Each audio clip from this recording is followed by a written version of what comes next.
오늘 우리가 살펴보는 이 사도행전 8장의 내용에서는 박해에 대한 내용들을 우리가 함께 읽게 됩니다.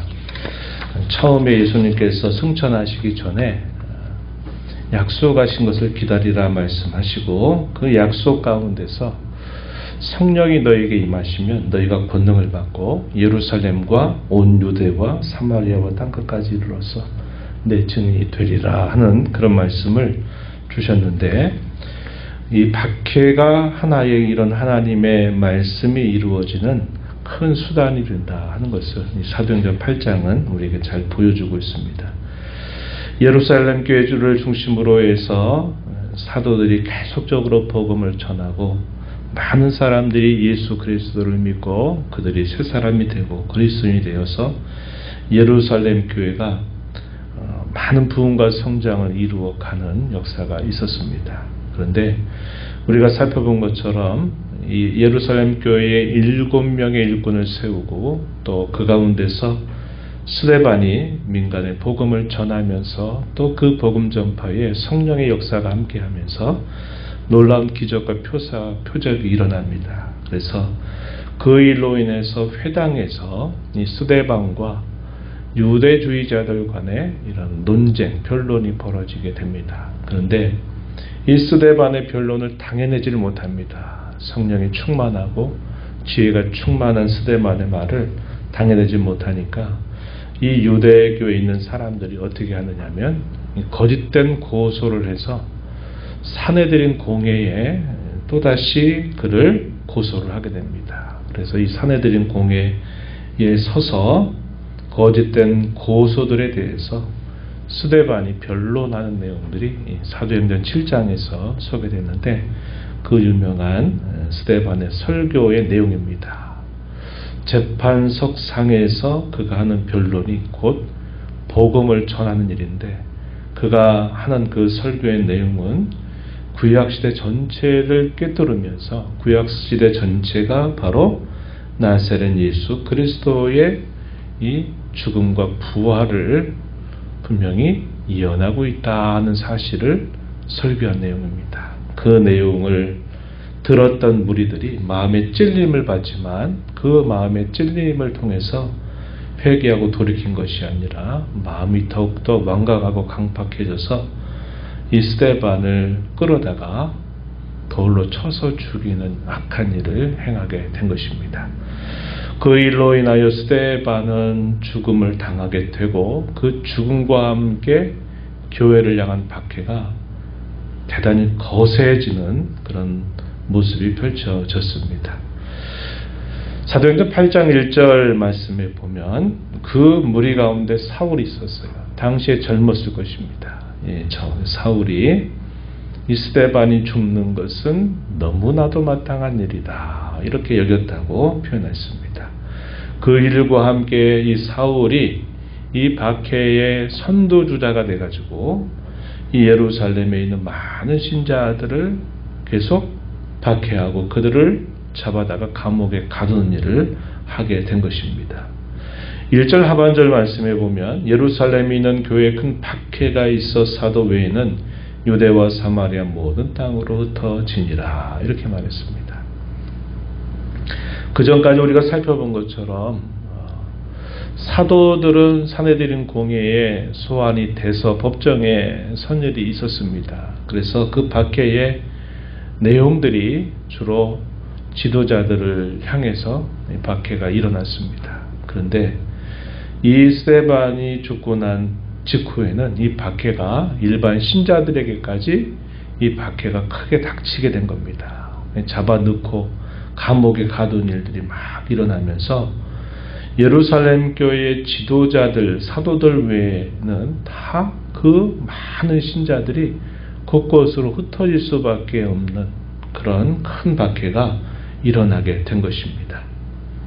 그 일로 인해서 많은 신자들이 흩어지는데 이 예루살렘에서 북쪽으로 좀 올라가면 사마리아 지역이 있죠. 이 사마리아 지역으로 또 더 넓은 지역으로 가면 유대 지역, 또 그리고 이런 기회를 통해서 살펴보게 되면 더 넓은 지역으로 신자들이 흩어지게 되면서 박해로 인해서 교회가 위축된 것처럼 보였지만, 그러나 결과적으로 봤을 때는 오히려 복음이 더 넓은 지역으로 확산되는 결과를 가져왔다고 하는 것입니다.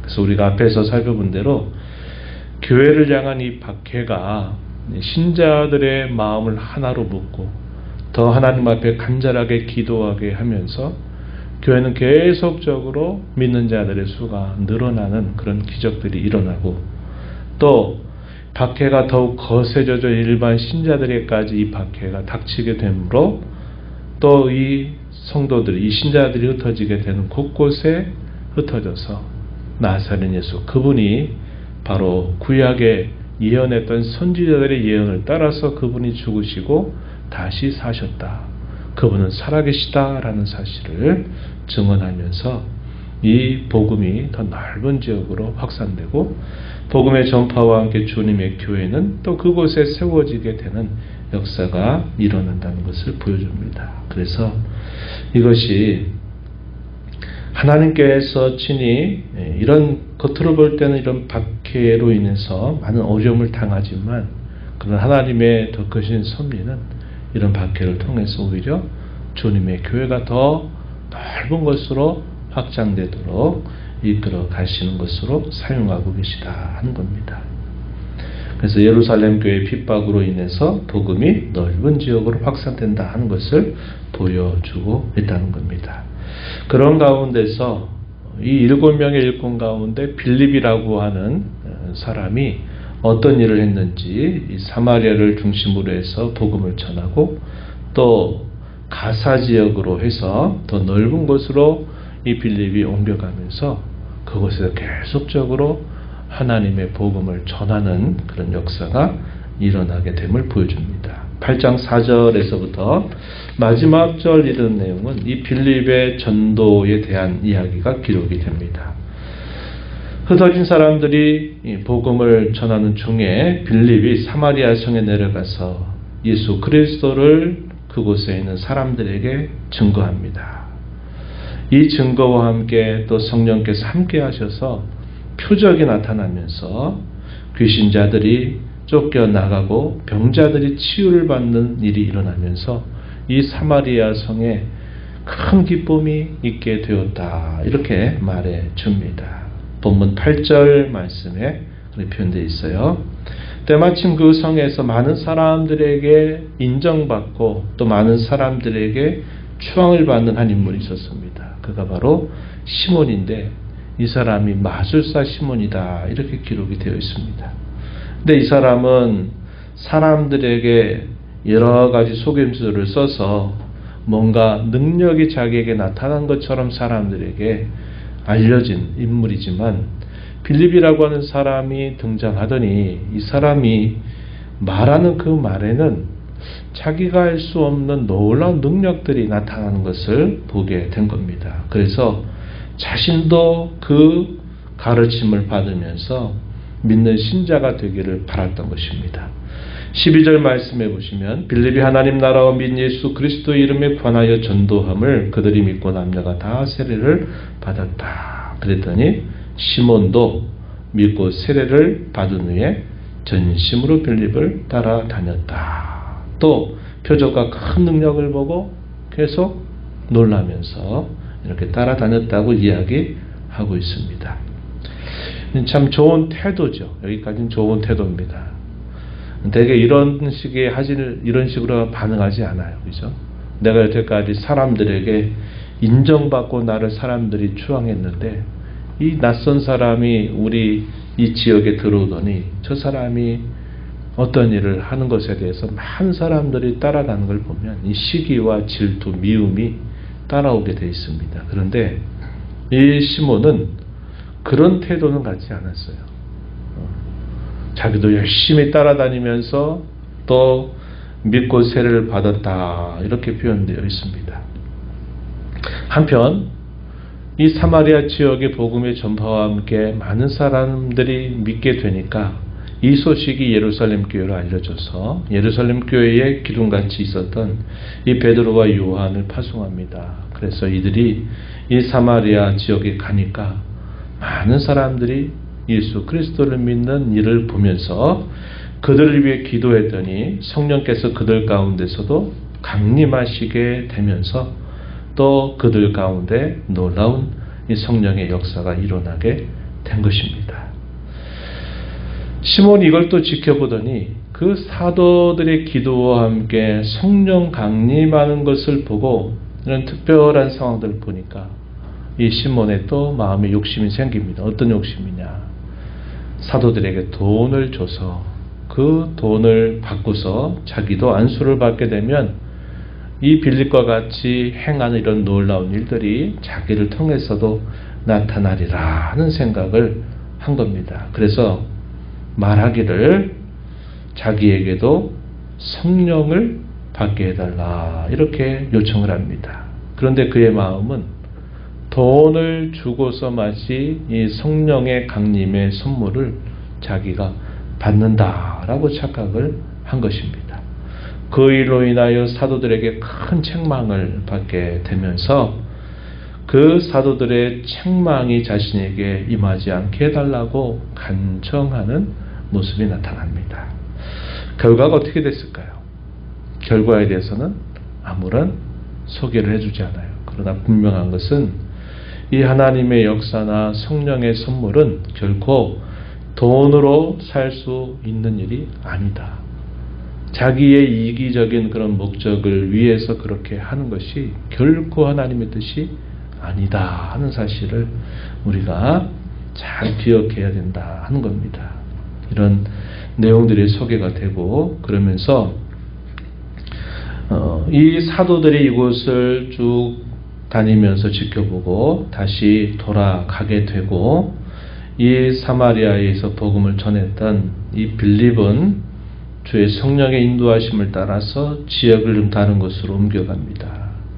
예루살렘에서 가사로 내려가는 곳, 이번엔 남쪽으로 성령의 인도하심을 따라 내려가는데 거기에서 누구를 만나게 되느냐? 에티오피아 네시를 만나게 됩니다.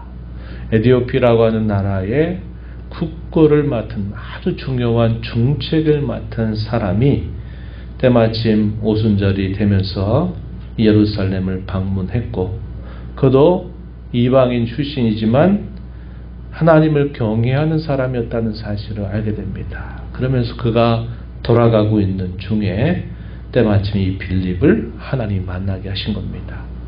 수레 안에서 그가 성경을 펴서 있는데 때마침 읽었던 성경의 본문이 어디냐면 이사야서 53장에 있는 내용이었습니다. 그 내용이 있는데 이게 도대체 무슨 뜻인지를 알지 못하는 거예요.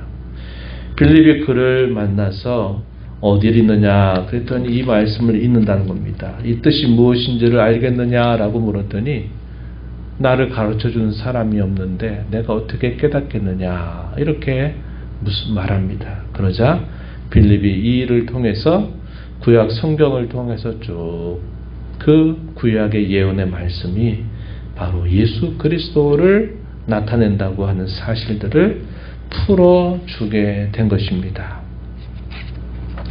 34절에 보면 내시가 빌립에게 말하되 청컨대 내가 묻노니 선지자가 이 말한 것이 누구를 가리킴이냐 자기를 가리킴이냐 타인을 가리킴이냐 라고 물었더니 35절 빌립이 이 글에서 시작하여 예수를 가르쳐 복음을 전했다.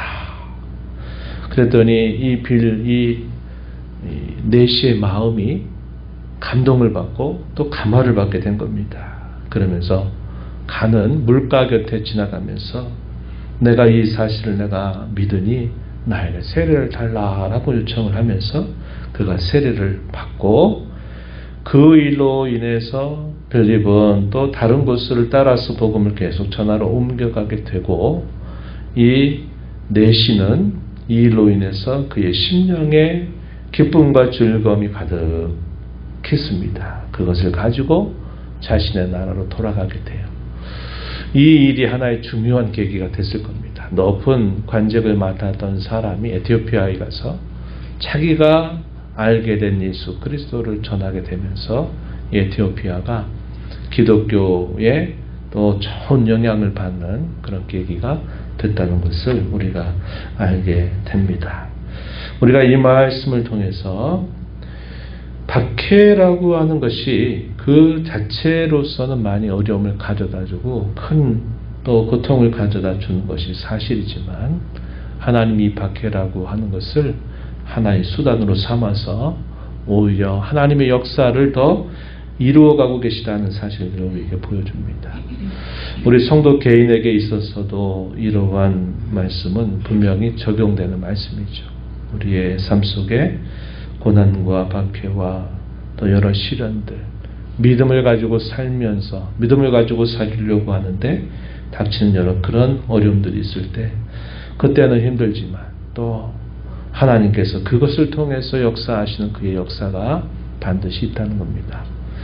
어떤 드라마에 보니까 그런 말을 하더라고요. 제가 좀 이렇게 여운이 났는데 그런 말이에요. 문이 닫히면 또 하나의 문이 열린다. 이런 표현을 여러 차례 사용하더군요. 문이 닫히면 이제 끝이로구나. 이제 더 이상 나갈 길이 없구나 라는 생각을 할 수 있지만 하나의 문이 닫히면 또 다른 문을 하나님께서 열어주신다는 겁니다. 문제는 그 일 때문에 내가 포기하고 절망하고 좌절하는 것이 문제지 우리가 그런 박해 어려움 속에서 하나님을 우리가 의지하고 그분을 붙들게 된다면 우리가 생각지 못한 또 다른 문, 더 좋은 문이 열리게 된다는 것을 우리가 기억하면서 박해가 오히려 역설적이다. 우리 신앙세계에 놀라운 역설들이 있잖아요. 슬퍼하는 것 같으면서도 기뻐하고 가난한 자 같은데 부유하고 약한 것 같은데 강하고 이런 신앙의 놀라운 역설들이 우리 신앙세계 안에 많이 있습니다. 박해도 마찬가지다 하는 사실을 우리가 기억하면서 오늘 이 말씀을 통해 역경과 고난과 시련 속에 오히려 주님의 교회와 성도는 더 단단해져 간다 하는 것을 우리가 보면서 우리의 삶을 통해서 더 하나님께 영광이 되고 주의 복음의 증인으로 더욱더 살아가게 되는 저와 여러분이 되기를 진심으로 바랍니다.